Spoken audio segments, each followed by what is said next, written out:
Iran में क्यों दी जा रही है लोगों को फांसी, और आखिर क्यों फिर एक बार ईरान में 4 लोगों को फांसी दे दी गई, जिसमें एक महिला भी शामिल थी, और क्यों इन लोगों पर इजराइल की खुफिया एजेंसी के साथ काम करने के आरोप लग रहे हैं।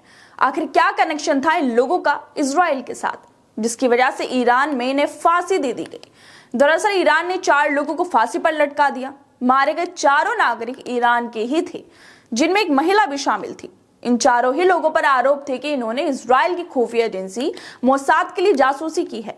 वो मोसाद के लिए ईरान की खुफिया जानकारी इकट्ठा कर रहे थे और मोसाद को शेयर कर रहे थे, जिसके बाद उन्हें फांसी दे दी गई। इन 4 लोगों के अलावा भी इस ग्रुप में और भी लोग शामिल थे, जिन्हें 10 साल की सजा दी गई। ये पहली बार नहीं है जब ईरान ने इस तरह की कार्रवाई की हो। इससे पहले भी ईरान में जासूसी करने पर लोगों को फांसी दी जा चुकी है। जैसे हम जानते हैं कि फिलिस्तीन पर लगातार इजराइल हमले कर रहा है, लोगों को मारा जा रहा है। इसके विरोध में भी ईरान हमेशा से ही फिलिस्तीन के साथ खड़ा रहा है और इजराइल को उसकी बमबारी और बर्बरता को लेकर क्रिटिसाइज भी करता रहा है, इजराइल का विरोध करता रहा है, जिसकी वजह से दोनों देशों में लंबे समय से तनाव भी चल रहा है। ईरान हमेशा से ही इजराइल को एक देश नहीं मानता है।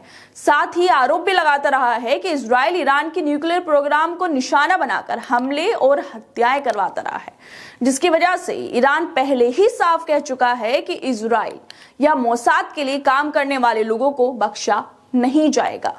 ईरान की खुफिया एजेंसी काफी लंबे समय से मोसाद के लिए काम करने वालों की तलाश भी कर रही थी, जिसकी वजह से साल 2022 के दिसंबर में 4 लोगों को फांसी भी दी गई थी। साथ ही 2023 में करीब अब तक 600 लोगों को फांसी दे दी गई है, जो कि 8 सालों में सबसे ज्यादा थी। लेकिन अब फिर एक बार मोसाद को ईरान की खुफिया जानकारी देने के आरोप में 4 लोगों को फांसी दे दी गई। इन लोगों पर मोसाद के आदेश पर काम करने के साथ साथ ईरानी सुरक्षा बलों के लोगों के अपहरण करने के भी आरोप लगे हैं।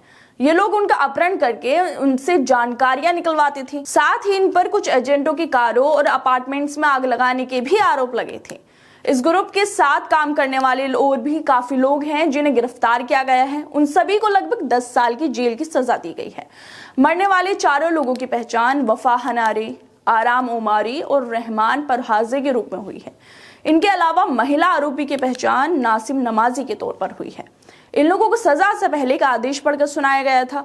इसमें कहा गया था कि आप लोगों ने यहूदियों के लिए वतन से गद्दारी की है।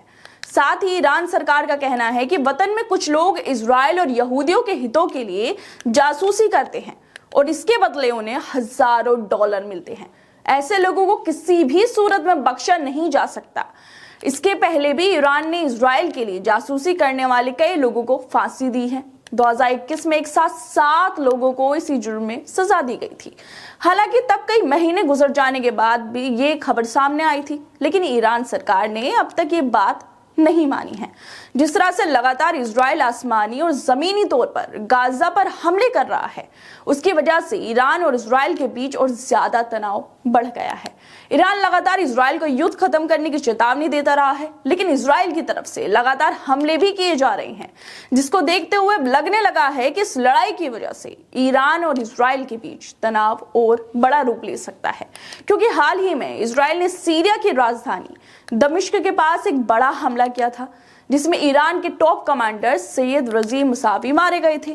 जिसके बाद ईरान ने इजराइल को धमकी देते हुए कहा था कि इसकी जो इजराइल ने हमला किया है, इजराइल को इसकी भारी कीमत चुकानी पड़ेगी। लेकिन अब जिस तरह से ईरान ने 4 लोगों को मोसाद की जासूसी करने पर फांसी की सजा दी है, उससे तो साफ हो गया है कि ईरान इजराइल को लेकर कितना गंभीर है। वो कोई भी मौका इजराइल को नहीं देना चाहता जिससे कि उसे कोई नुकसान उठाना पड़े।